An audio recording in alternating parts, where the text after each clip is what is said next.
여러분 안녕하세요. 반갑습니다. 한 발 더 깊이 들어가는 제주 실전경매연구소 레알옥션의 경매 전문 요리사 하몽입니다.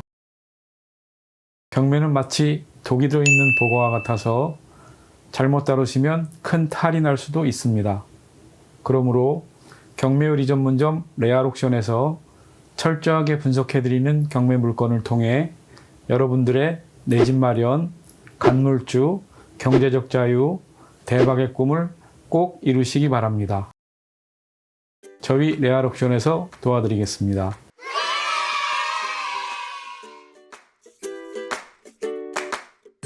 오늘 소개해드릴 경매 사건은 사건 번호 2020 타경 7875 제주시 조천읍 아울리 251-1번지 지목은 전으로 토지만 매각하는 사건입니다. 토지 면적 499평, 건물은 공사 중단 상태로 유치권이 신청되어 있지만 유치권은 성립되지 않는 사건입니다. 2차 경매에서 낙찰이 됐었지만 매각이 불허돼서 2억 2,869만 원에 22년 2월 8일 3차 경매를 앞두고 있습니다. 바로 옆에서 한가로이 풀을 뜯고 있는 말을 볼 수도 있고 제주 먼바다를 영구조망할 수 있는 해발 300m 중산간 최고의 경매물을 만나러 지금 바로 출발하시죠. 제주공항 앞에 있는 오라 오거리에서 동쪽으로 좌회전한 후 원도심 중심지 제주시청에 있는 광양사거리로 이동, 1도 이동 인제사거리를 거쳐 번영로와 만나는 박물관 교차로에서 우회전, 남쪽으로 약 10km 정도 표선 방향으로 직진하면 오늘의 경매 물건이 있는 조천읍 와을 교차로에 도착하게 됩니다. 보시는 것처럼 박물관 교차로를 벗어나면 그때부터 제주시 동지역과 읍지역의 전원적인 풍경이 크게 다르지는 않습니다. 처음에 동부산업도로로 불리던 번영로는 6차선 도로로서 제주항에서 표선까지 제주의 남북을 잇는 제주 동쪽의 핵심 도로입니다. 번영로 와흘교차로에 초근접해 있는 경매물건 주변에는 초록마을과 전원마을, 제피로스 골프장이 있습니다. 반경 10km 내에 제주대학병원, 대형마트, 영화관 등 제주 원도심이 위치해 있어서 전원생활과 문화생활을 함께 하는데 큰 무리는 없겠습니다. 바로 이곳이 조금 전 하늘 위에서 내려다보았던 제주시 조천읍 와울교차로로 현재 차량의 진행 방향은 표선 성산 방면입니다. 이 교차로에서 초록마을과 조천시내 방향으로 좌회전을 하면 오늘의 경매물을 바로 만나실 수 있습니다. 바로 좌회전은 할 수 없기 때문에 초록마을에서 유턴 8m 콘크리트 포장도로를 이용해 약 170m를 더 주행하면 드디어 오늘의 경매 물건이 여러분의 눈앞에 멋지게 펼쳐집니다. 어디 사시는 누구신지 모르겠지만 여기까지 오시느라 정말 수고가 많으셨습니다. 애써 찾아와 주신 만큼 이쯤에서 좋아요, 구독, 알림 설정을 해주시면 더욱더 감사하겠습니다. 그럼 우리 토지의 현장 모습과 주변 환경을 빠르게 둘러보고 우리 토지의 장단점, 시세, 미래가치, 농지증과 유치권 같은 풀어야 할 과제, 기타 법적 권리관계 등에 대해 심도 있는 분석을 진행해 드리겠습니다. 우리 토지의 북서쪽은 제주항 쪽 먼바다 조망이 아주 훌륭하며 북쪽은 초록마을 건물들로 인해 일부 가려지긴 했지만 역시 먼바다 조망이 가능합니다. 우리 토지의 동쪽엔 바로 목장용지가 접해 있어 제주마을 옆집 친구로 둘 수 있고 번영로 건너 남쪽엔 오름들이 병풍처럼 펼쳐져 있어 제주의 자연을 만끽할 수 있는 전원주택지로서 아주 훌륭한 토지입니다. 우리 토지는 면적이 총 499평, 지목이 전으로 목이 긴 자루형 형태를 띠고 있습니다. 우리 토지 안의 진입로는 8m 콘크리트 공용도로에 6m 곱하기 약 65m, 무려 120평이나 접해 있는 아주 큰 단점을 갖고 있습니다. 내 토지 안의 진입로는 사실상 건축할 때만 필요한 공간으로 적을수록 토지 가치가 높아지며 내 토지 안에 별도의 진입로 없이 공용도로에서 바로 진입할 수 있는 토지가 가장 좋은 토지가 되겠습니다. 너사 2접. 통상 4m 이상 도로에 내 토지 2m만 접하면 건축법상 건축이 가능한데요. 우리 토지가 무려 그 3배인 6m나 되는 도로가 필요했던 이유는 막다른 도로이거나 지목이 도로가 아니라도 막다른 도로 형태의 진입로로서 그 길이가 35m 이상일 때에는 건축법상 폭 6m, 읍면지역의 경우엔 폭 4m의 소방도로를 확보하도록 되어 있기 때문입니다. 참고로 폭 6m는 폭이 2m 정도 되는 소방차 2대와 물건을 든 사람 2명이 동시에 오갈 수 있는 넓이가 되겠습니다. 본 경매물의 경우 읍면 지역에 해당이 되므로 폭 4m의 도로만 확보하면 되는 거였는데 굳이 6m의 진입로를 만든 점은 참 아쉬운 부분이라 할 수 있겠습니다. 아무튼 이 기형적인 진입로의 존재가 저는 도저히 이해가 안 돼서 본 경매물의 토지 이력을 확인해 봤더니 2019년 2월에 약 1900평의 토지를 현재의 모양대로 본토지 500평, 바로 옆 900평, 그 옆 500평 등 총 3개의 필지로 잘못 분할을 했었다는 사실을 알게 됐습니다. 토지 분할 당시에 계단 모양이 아닌 일직선으로 분할을 했었다면 아무 문제가 없었을 텐데요.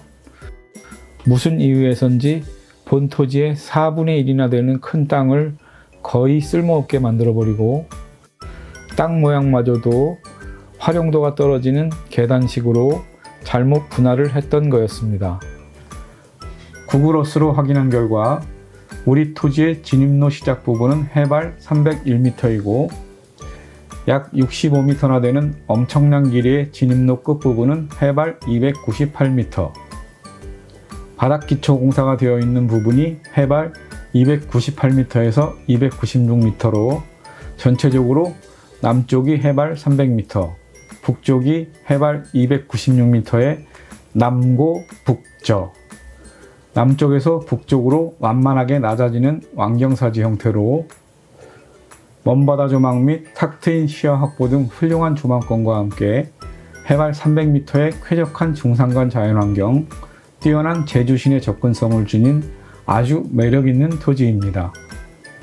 제주도에서 토지를 매수할 때는 트리플 300, 해발 300m, 취락지구 300m, 연면적 300제곱미터를 반드시 기억하셔야 내 땅을 갖고도 건축을 하지 못하는 불상사를 막을 수 있습니다. 제주도에선 건물을 지을 때 원칙적으로 공공오수관로, 즉 공공하수도에 연결을 해야만 건축이 가능한데요.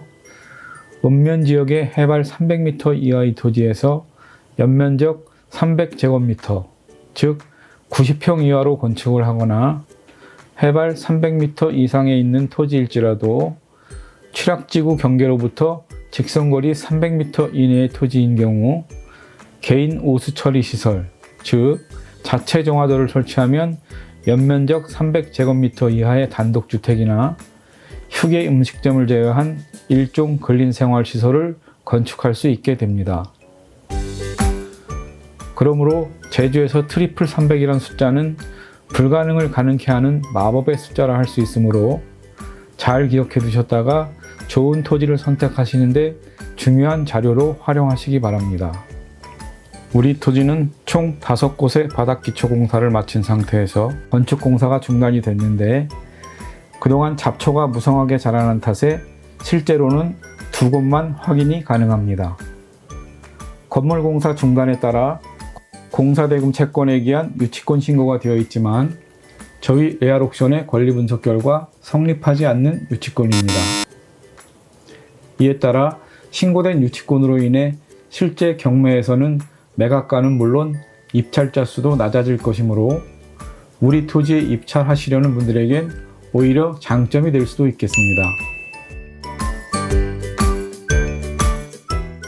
우리 토지 주변 환경을 살펴보면 북쪽 조천시내 방면으로 초록마을 비료공장이 있고, 북서쪽 제주시내 방면으로는 농업법인 해림과 신축 중인 병원이 있습니다.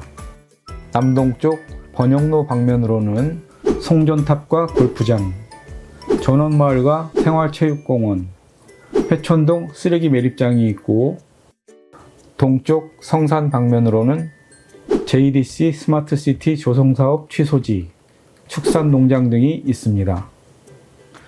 우리 토지 주변의 송전탑과 비료공장, 축산농장과 쓰레기 매립장은 기피 시설이긴 합니다만, 비교적 가까운 거리인 직선거리 140m 정도의 송전탑을 제외하고는 전부 1km 이상 먼 거리에 떨어져 있어 별다른 영향은 없을 것으로 보입니다.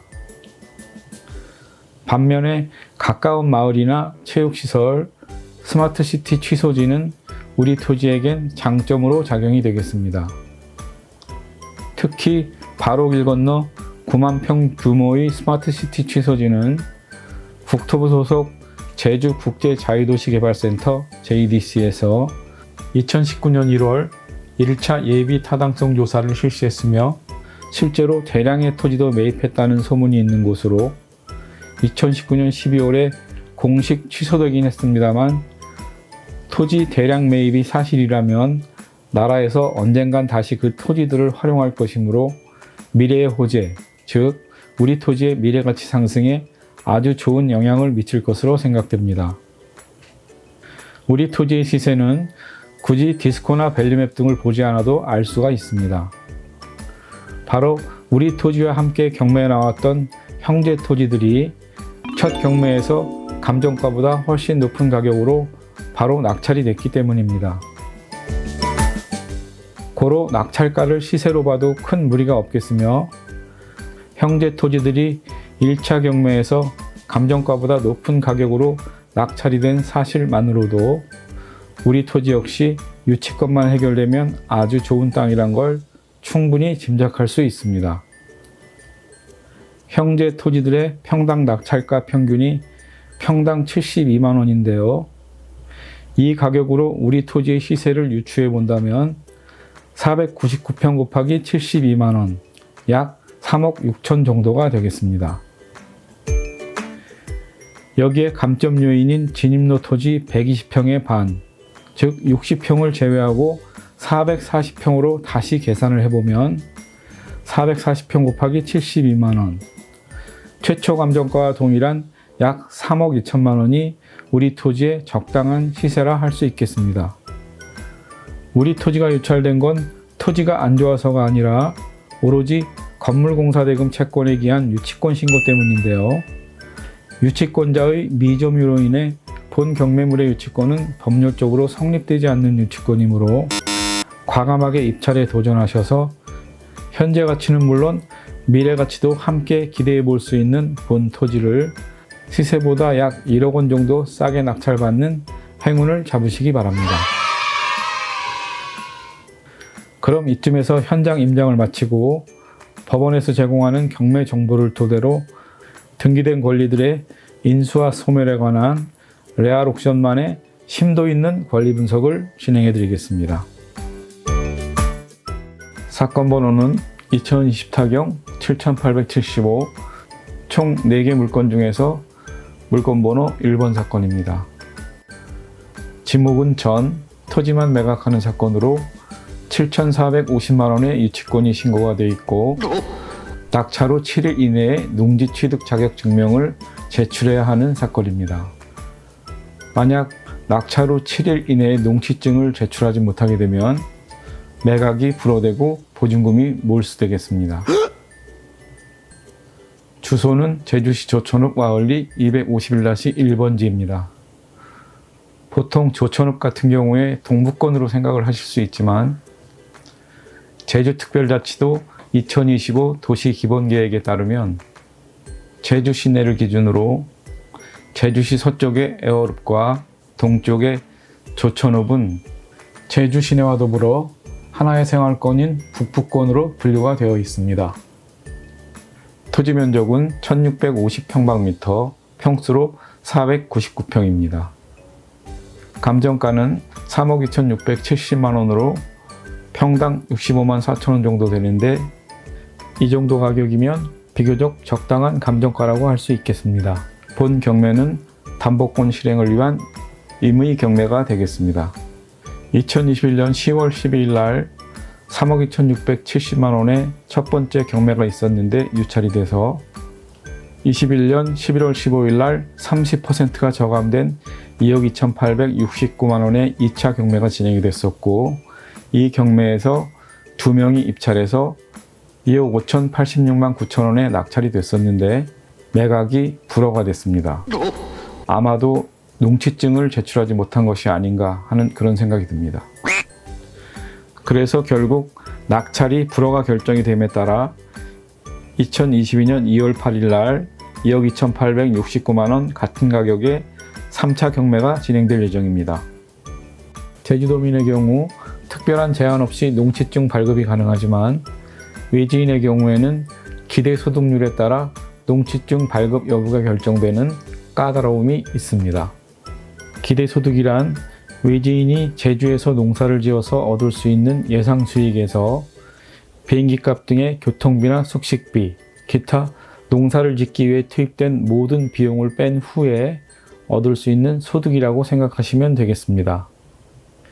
이 기대 소득률이 높을수록 외지인의 농취증 발급이 쉬워지고, 기대 소득률이 낮을수록 농취증 발급이 어렵게 되겠습니다. 참고로 제주에서 기대 소득률이 가장 높은 농사는 감귤 농사고요. 비록 외지인이라도 제주에 직계 가족이 거주하거나 100시간 이상의 귀농 교육을 받았다면 제주도민처럼 기대 소득률을 따지지 않고 농취증을 발급받으실 수 있습니다. 본 경매물의 경우 위에 일반적인 농취증 발급 과정에 더해서 넘어야 할 산이 하나 더 존재하는데요. 그건 바로 농지였던 토지가 바닥 기초공사로 인해 이미 형질 변경이 되어 있는 상태라 농취증 담당 공무원이 농지법에 의거 현재 농지가 아니므로 농취증을 발급해 줄 수 없다, 이렇게 거부할 가능성도 꽤 있습니다. 통상 우리 토지 같은 상황일 경우 대체적으로 낙찰 후 원상 회복을 하는 조건으로 농취증을 발급해 주기는 하는데요. 만약 농지 관련 담당 공무원이 농취증 발급을 끝까지 거부할 경우에는 본 사건과 같이 벽과 지붕 등 견고한 구조물이 없어서 농지로서의 원상 회복이 용이한 경우 농취증 발급 대상인 농지로 본다는 대법원 판례를 제시하고 담당 공무원을 설득해 보시기 바라며, 그래도 발급을 계속 거부할 경우에는 농지 취득 자격 증명 신청서 반려 통지서를 발급받으신 후 사실상 대지화된 농지의 경우 농취증을 제출하지 않았다는 이유만으로 낙찰을 불허할 수 없다는 대법원 판례를 경매법원에 함께 제출하시면 매각 허가 결정을 어렵지 않게 받으실 수 있을 것으로 생각됩니다. 만약 이렇게까지 했는데도 판사의 성향에 따라 매각 불허가 결정을 받았다면 즉시 항고를 통해 상급심에서 매각 허가 결정을 받아내시면 되겠습니다. 혹 귀차니즘이 발동해서 매각 불허가 결정을 그냥 받아들인다 하더라도 농취증 미발급 사유가 낙찰자 본인의 잘못이 아니므로 매각 불허가 결정이 나더라도 피 같은 입찰 보증금을 몰수당하는 일은 없게 될 겁니다. 그러므로 앞으로 혹시 농취증 발급을 거부당하는 일이 생기더라도 당황하거나 좌절하지 마시고 농지 취득 증명 신청서 반려 통지서를 발급받아 법원에 꼭 반드시 제출하시기 바랍니다. 매각 토지와 건물에 대한 현황은 이미 현장 영상을 통해 충분히 소개를 드렸기 때문에 여기서는 용도 지역지구에 대해서 집중 설명을 드리겠습니다. 토지 이음 사이트의 토지 이용 계획을 확인하면 우리 토지의 지역이나 지구 지정에 대한 정보를 확인할 수 있습니다. 지역지구 지정 정보에서 특히 철저하게 체크해야 할 부분은 제주도 특별법에 의한 지구 지정 등급, 즉 생태계 보전지구, 경관보전지구, 수자원 보전지구 등 3가지 지구 지정 등급에 따른 건축 제한 사항이 되겠습니다. 통상 1, 2등급의 경우 건축이 불가하거나 많은 제한이 있고 3등급 이하면 건축에 큰 무리가 없는 곳으로 생각하시면 되겠습니다. 우리 토지의 경우 경관보전지구 2등급에 따라 2층까지만 건축이 허용되고 생태계보전 4-2등급이나 5등급, 지하수자원보전 4등급에 따른 건축 제한은 없다고 보시면 되겠습니다. 참고로 생태계보전지구 4-1등급의 경우 내 토지의 50%, 즉 반만 개발할 수 있게 됩니다. 누구나 좋아하는 양념 반 후라이드 반이 아니고 내 땅이 반, 동식물용 땅이 반이라 생각하시는 게 정신건강상 매우 좋겠습니다. 우리 토지에 지정된 지역은 생산관리지역으로 건폐율 20%, 용적률 60%로 건축이 가능하겠습니다. 참고사항을 보면 법원 집행관의 현장 조사 시 철제 컨테이너가 한 동 있는 것으로 나와 있지만 현장에 가본 결과 실제로는 없으며 최저 매각가에 5곳의 콘크리트 기초공사 가격이 포함된 것으로 나오는데 이건 구조물, 즉 건물에 대한 소유권을 낙찰자가 확보한다는 의미가 담겨 있는 것으로 낙찰 후 건축 허가권을 승계할 수 있는 아주 중요한 내용이자 농지로의 원상 회복을 요구할 수도 있는 농지증 담당 공무원을 설득할 수 있는 중요 포인트가 되겠습니다. 이렇듯 법원에서 제공하는 경매 정보는 단 한 줄짜리라도 가볍게 보아선 안 되겠습니다. 임차인 현황에서 토지 임대차는 없는 것으로 나오는데요. 민법의 특별법인 주임법이나 상임법으로 임차인을 철저하게 보호해주는 주택이나 상가와 달리 토지 임대차에 대한 보호법은 존재하지 않으므로 토지 경매의 경우 설사 임차인이 있더라도 크게 신경 쓰지 않으셔도 되겠습니다. 기타 사항에서 점유 관리자를 확인할 수 없다는 법원 집행관의 현황 조사 내용이 기재되어 있는데요. 이것 역시 신고된 유치권이 성립하지 않는 결정적 증거이므로 그냥 흘려버리지 말아야 할 아주 중요한 체크 포인트가 되겠습니다. 다음은 인수와 소멸에 대한 권리 분석 내용입니다. 인수되는 권리와 소멸되는 권리를 구분하기 위해서 제일 먼저 해야 할 일은 인수와 소멸의 기준이 되는 말소 기준 등기를 찾아내는 겁니다. 말소 기준 등기만 찾아내면 말소 기준 등기 뒤에 모든 권리들, 즉 후순위 권리들은 말소 기준 등기와 함께 소멸되는 것이 원칙이므로 인수되는 권리와 소멸되는 권리를 아주 쉽게 구분할 수 있게 됩니다. 단 말소 기준 등기 뒤에 있는 후순위 권리일지라도 건물 철거 가처분이나 유역지 지역권 등 예외적으로 소멸되지 않는 권리도 있다는 점은 유의하시기 바랍니다. 말소 기준 등기가 될 수 있는 권리는 근, 저, 가, 앞, 담, 경, 전, 근저당권과 저당권, 가압류와 압류, 담보가 등기, 경매 개시 결정 등기, 전세권 중 배당 요구나 경매 신청을 한 부동산 전부에 설정된 전세권 등 총 7가지가 있습니다. 모두 돈이 목적인 권리로 이 권리들 중에서 가장 먼저 설정된 권리가 말소 기준 등기가 되겠습니다. 이 말소 기준 등기를 가장 쉽고 빠르고 확실하게 찾는 방법은 법원에서 제공한 매각 물권 명세서를 보시는 겁니다. 매물서상의 최선순위 설정 항목에 표시된 권리가 말소 기준 등기가 되므로 매각 물권 명세서만 보시면 몇 초 내에 아주 간단하게 말소 기준 등기를 찾을 수 있습니다. 단 말소 기준 등기는 법률 용어가 아니고 경매인들이 편의상 만들어낸 비법률 용어로서 모든 경매에서 100% 딱 들어맞는 원칙이나 이론은 아니라는 점 기억하시기 바랍니다.